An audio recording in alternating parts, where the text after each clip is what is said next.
Bonsoir les amis, ce soir je vous propose de rester au Japon et de voyager vers la préfecture d'Aichi où se trouve la ville de Nagoya. L'une des spécialités de cette ville est le miso nikomi udon qui est préparé à partir d'un miso particulier, plus fermenté que le miso ordinaire qui est à base de koji de riz. Le miso qu'on va utiliser est le hacho miso qui lui est fabriqué à partir de koji de soja et de sel. Alors cuisiner c'est aussi voyager pour moi et trouver des ingrédients rares, un peu particuliers est un véritable plaisir que j'aime partager avec vous. Si vous aimez la cuisine japonaise, l'achat de ces produits sera un plus dans votre cuisine. Si vous habitez une grande ville, vous n'aurez aucune difficulté aujourd'hui à les trouver dans les nombreuses épiceries japonaises ou asiatiques. Et s'il ne s'en trouve aucune dans votre région, eh bien sachez que ces produits se trouvent aussi très facilement sur Internet. Allez, trêve de parlotte, on se met en cuisine. Donc pour préparer notre miso nikomi udon, on va avoir besoin des ingrédients suivants. Évidemment toujours des nouilles udon qui sont pré-cuites, donc c'est assez pratique et rapide. Ça, vous les trouvez vraiment très facilement dans n'importe quelle épicerie asiatique. Il va nous falloir du poulet. Traditionnellement, on utilise plutôt la cuisse de poulet désossée. Moi, je vais utiliser une poitrine de poulet bio, fermier. On va avoir besoin de tofu. Ici, j'ai un tofu mi-soyeux. On va avoir besoin d'un blanc de poireau, d'un œuf, de 2 champignons shiitake. Vous pouvez utiliser des champignons de Paris si vous ne trouvez pas les shiitake. De la ciboule. Ici, j'ai de la ciboule japonaise, mais vous pouvez utiliser de la ciboule européenne sans problème. Ça, par contre, c'est un produit qui n'est pas indispensable d'ailleurs, mais qui est un petit peu plus difficile à trouver. Il s'agit tout simplement d'une pâte, en fait d'un pâté de poisson qu'on appelle le kamaboko, qui est un mélange de poisson blanc haché et cuit. Le fameux miso, la pâte de miso dont nous allons avoir besoin. Donc ici, j'ai trouvé en fait du hacho miso, donc qui vient de Nagoya. Vous pourriez utiliser, il n'est pas facile à trouver celui-là, vous pouvez utiliser aussi tout simplement de la pâte de miso rouge qui, elle, est très facile à trouver. Le mirin, qui est une sorte de saké de cuisine, qui lui est très facile à trouver partout. On aura besoin d'un petit peu d'épices shichimi, ça n'est pas obligatoire, c'est si vous aimez manger un petit peu relevé, mais vous pourriez utiliser d'autres épices si vous ne trouvez pas cela. Et finalement, du dashi.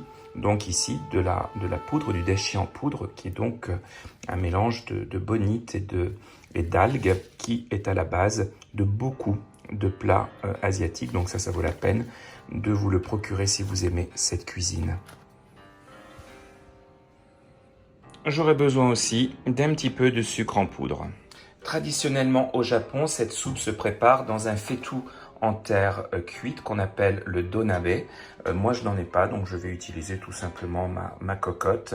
Mais voilà, le donabe c'est pas facile à trouver en France, enfin on en trouve, mais le gros problème c'est que la plupart des donabe ne supportent pas la vitrocéramique ou bien les plaques à induction fonctionnent sur le gaz en fait.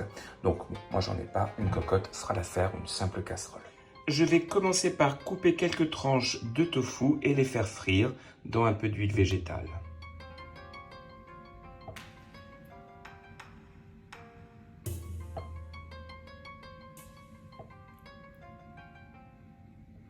Voilà, 4 tranches suffisent. Je coupe mes 4 tranches de nouveau en 2 pour obtenir 8 morceaux. Je verse de l'huile végétale pour la friture dans une poêle et je chauffe à feu vif. Je dépose mes morceaux de tofu dans l'huile.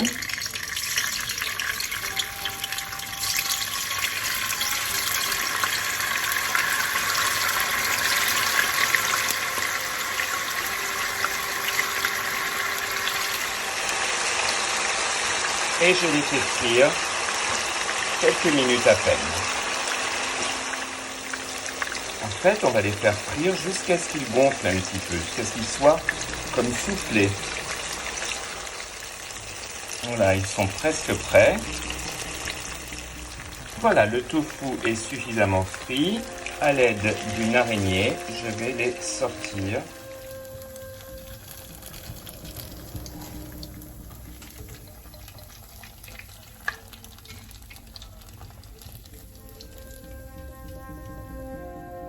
Et je les réserve pour le moment. Je découpe le poulet en petits morceaux.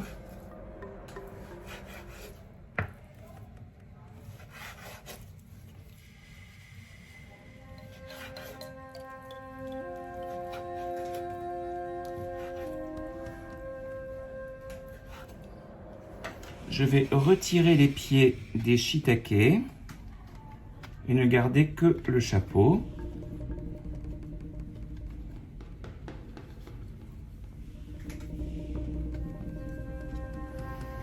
Que je vais trancher de cette manière-là, chaque chapeau en 4 morceaux.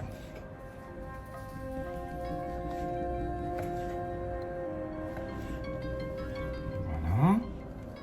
Je prends le blanc du poireau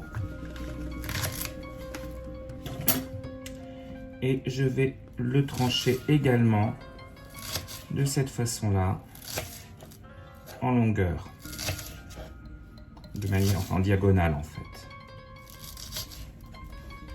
Je prends mon kamaboko, donc mon pâté de poisson, et je vais faire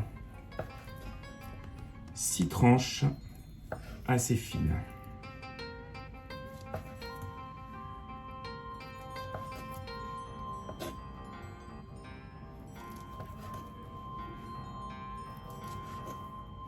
Voici. Je vais maintenant découper ma ciboule, uniquement la partie verte. Pas trop, c'est essentiellement pour décorer à la fin, comme ceci. Voilà, les ingrédients sont prêts, on va pouvoir s'occuper de notre bouillon miso. Donc, dans la cocotte, je vais verser un demi-litre d'eau. J'ajoute une cuillère à café de poudre de dashi. Et je fais chauffer à feu moyen.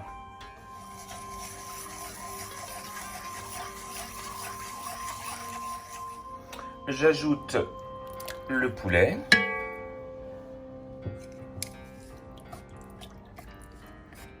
Et je laisse chauffer un peu. Je prépare maintenant 2 cuillères à soupe et demie de hacho miso que je dépose dans une petite écumoire que j'utilise justement pour dissoudre le miso sans qu'il y ait de grumeaux. Environ 3 petites cuillères à soupe en fait, comme ceci. Et maintenant, je le dilue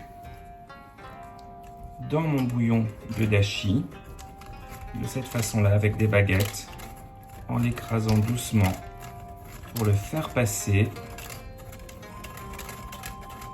et finalement le tamiser en quelque sorte, qu'il n'y ait pas de morceaux. La pâte du miso est très épaisse, assez collante, donc c'est la meilleure technique pour passer le miso.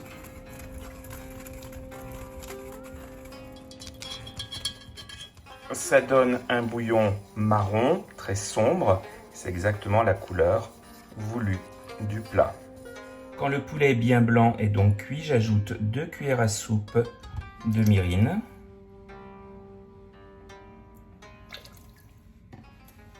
Et 1 cuillère à soupe de sucre.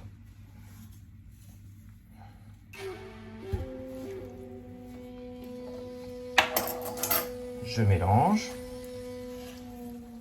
J'ajoute maintenant mon paquet de nouilles udon, le tofu et le poireau. Je mélange un peu.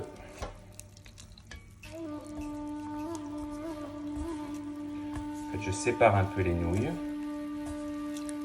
Je couvre et je vais laisser cuire environ 4 minutes. Au bout de 4 minutes, on retire le couvercle et on ajoute les champignons shiitake, ainsi que le pâté de poisson.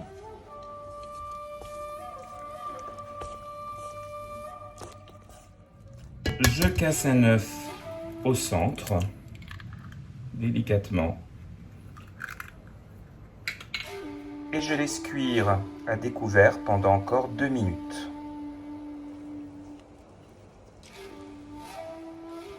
À la fin, je parsème d'un tout petit peu de ciboule fraîche, comme ceci, et un peu d'épices shichimi au goût, pas trop, c'est assez relevé. Et voilà les amis, le plat est prêt à être mangé avec son bel œuf mollet, ses bonnes nouilles udon. C'est vraiment une soupe repas absolument délicieuse, pleine de saveurs, un peu exotique. Je vous souhaite un bon appétit et à très bientôt sur Edonné.